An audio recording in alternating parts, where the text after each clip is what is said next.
Vamos a hablar de los resultados de este gobierno. Están más cerca del 0% de crecimiento que del 6% que prometió el presidente López Obrador.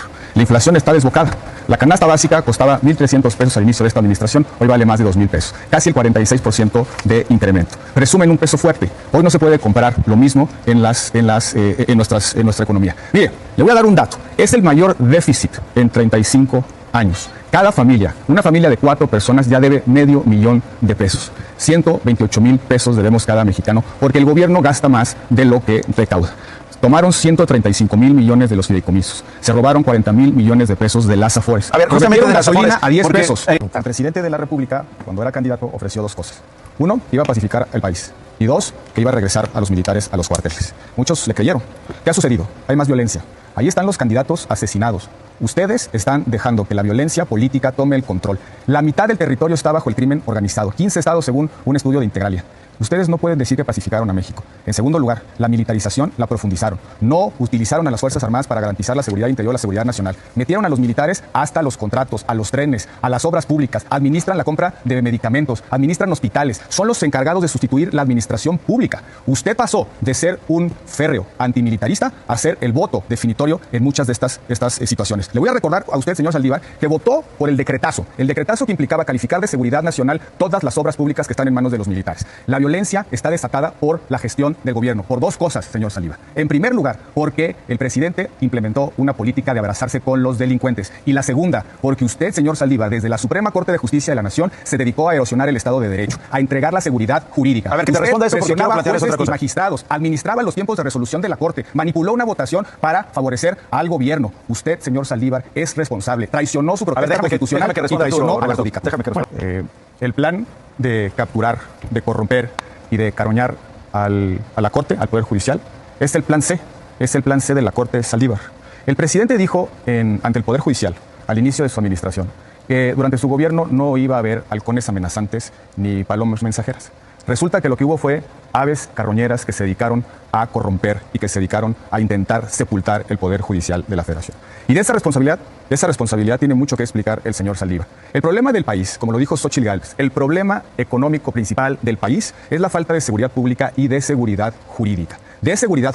Es lo que impide que se cumplan los contratos, que se aplique la ley, que haya certidumbre jurídica. Una de las reformas más importantes que hizo este país fue la reforma judicial de 1994. Esa reforma se hizo con el propósito de cerrar la brecha entre la economía formal integrada a Norteamérica con el Tratado de Libre Comercio y la economía informal de los mercados internos donde el Estado no existe y la ley no se aplica. Esa reforma, la de 1994, no es la que está redactando el oscurito el señor Saldívar. No es esa. El plan C fue la Corte Saldívar. Fue la Corte el periodo de la presidencia en la que se presionó jueces y magistrados, se reformó la pregunta de la revocación de mandato, se manipuló un voto en la discusión sobre la ley de industria eléctrica, el 8º voto para salvar una inconstitucionalidad evidente. Es la Corte Saldívar la que quiso ampliar por 2 años su mandato. ¿Con qué propósito? Con el propósito de capturar al Poder Judicial. La reforma que nos permitió entrar a la modernidad, es la reforma que está tratando de revertir el señor Saldívar. A Claudia Sheinbaum se le cayó el metro y el colegio Repsamen, ella misma respondió así. La línea 12 ya fue aclarado, lo pueden ver además en mi página de internet. El Repsamen también fue aclarado. Lo que es increíble es que sigan haciendo uso político de una tragedia. Ya fueron aclaradas ambos temas y además ya está reconstruido completamente la línea 12. Sobre estos asuntos también intervino Jorge Álvarez Maínez. Qué bueno que la candidata de Morena presume los buenos gobiernos de Nuevo León y Jalisco, donde se hace transporte público, electromovilidad y trenes que no se caen. Allá no se caen.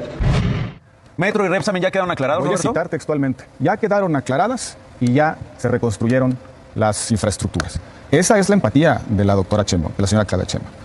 Una afirmación de esa naturaleza, una afirmación de ya no tengo nada que explicar, ya no tengo nada que decir, cuando hay una pregunta que planteó Xóchitl Gálvez, ¿tuvo o no tuvo conocimiento a tiempo de los problemas de mantenimiento de la línea 12 y de los problemas de protección civil del colegio Repsamen? Eso no lo ha aclarado. Incluso la propia doctora Sheinbaum ha dicho que el problema fue de la construcción de la línea 12, cuando los dictámenes que ellos mismos contrataron dicen lo contrario. De hecho, el ingeniero Carlos Slim dijo con claridad que el problema era del mantenimiento. ¿Cuál es el problema con Morena, con su partido, señor Saldívar? No pueden dar respuesta a la rendición de cuentas que le exige el pueblo de México. Son incompetentes, mentirosos, corruptos y ¿sabe qué es lo peor?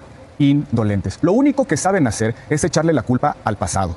No fue culpa del pasado los 200,000 muertos que van a dejar en su paso como gobierno. A ver, sobre el tema los del metro 100,000 del desaparecidos que le quitan a las cuentas. Si quiere hablemos de encuestas, señor Saldívar. Para los 50,000 millones de puntos que según ustedes llevan adelante en las encuestas, los veo muy nerviosos. Muy nerviosos. Sí, estamos nerviosos. El presidente se mete todos los días en la campaña desde su mañanera. Ya es el servidor público más sancionado en la historia. 17 sanciones, 43 medidas cautelares, en primer lugar. Segundo, utilizan recursos públicos. Le dicen a la gente, los siervos de la nación, que si gana la oposición van a cancelar los programas sociales. No solamente eso, señor Saldívar. Han llegado al descaro de utilizar los tiempos oficiales para descalificar y destazar a opositores. Le voy a decir una cosa, señor Saldívar, muy importante. Usted es el cuerpo de un delito electoral. Los mexicanos le pagamos 200,000 pesos mensuales para que usted ande de matraquero en una campaña electoral, para que tomarse una foto con Mario Delgado y tratarse de subir a un templete. Comenzando con el asunto de un narcogobierno, llama Xóchitl Gálvez, ya lo decía Arturo, narcocandidata a Claudia Sheinbaum, es un narcogobierno, Morena es un narcopartido. Lo dijo claramente Xóchitl en el debate. El principal problema económico del país es que este gobierno nos entregó a los criminales. El principal problema del país son las extorsiones que la autoridad tolera. Eso nos cuesta en el precio del pollo, del limón, del aguacate. Los narcobloqueos implican costos a los productores y también desabasto. La violencia ahuyenta las inversiones y el turismo. La violencia genera que las inversiones se vayan a otros países. Es absolutamente claro que la política de los abrazos a los criminales hoy nos tiene en una crisis de seguridad pública. Por cierto, también la erosión a la seguridad jurídica. Y de eso el señor Saldívar tiene mucho que explicar.